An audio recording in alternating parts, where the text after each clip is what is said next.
IPL ফ্র্যাঞ্চাইজিগুলি IPL 2025-এ mega নিলামের আগে সর্বোচ্চ 6 জন খেলোয়াড়কে ধরে রাখতে পারবে। কলকাতা নাইট রাইডার্স তথা কেকেআর কোন কোন খেলোয়াড়কে রিটার্ন করতে চলেছে সমস্ত আলোচনা এই ভিডিওর মাধ্যমে করব, তাই ভিডিওটাকে স্কিপ না করে সম্পূর্ণ দেখতে থাকো। কেকেআর তথা কলকাতা নাইট রাইডার্স শিরোমণি জয়ী অধিনায়ক শ্রেয়াস আইয়ারকে ধরে রাখার আশা করছে।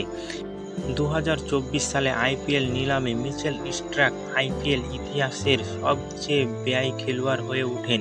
কেকেআরের রেকর্ড ব্রেকিং 24.75 কোটি টাকায় মিচেল স্টার্ককে সুরক্ষিত করেন। মিচেল স্টার্কের প্রথম ম্যাচগুলো ভালো না হলেও তবে ফাইনালে অসাধারণ পারফরম্যান্স সহ যখন এটি সবচেয়ে গুরুত্বপূর্ণ ছিল সেখানে তিনি 3টি ওভারে 14 রানে 2 উইকেট অসাধারণ পরিসংখ্যার জন্য প্লেয়ার অব দ্য অ্যাওয়ার্ড পেয়েছিল। ইন্ডিয়ার প্রিমিয়ার লিগ তথা আইপিএল এ বছরের শেষের দিকে অনুষ্ঠিত হতে চলেছে। Defending champion Kolkata night Riders সম্ভবত এই খেলোয়াড়দের রিটার্ন করতে চলেছে। 1 নম্বর শ্রেয়াস আইয়ার, 2 নম্বর রিঙ্কু সিং, 3 নম্বর ফিল সল্ট, 4 নম্বর সুনীল নারায়ণ, 5 নম্বর মিচেল স্টার্ক, 6 নম্বর হর্ষিত রানা। এই রকম নতুন নতুন ভিডিও পেতে চ্যানেলটাকে সাবস্ক্রাইব করে পাশে থাকা বেল আইকন ঘন্টাটাকে প্রেস করে দাও।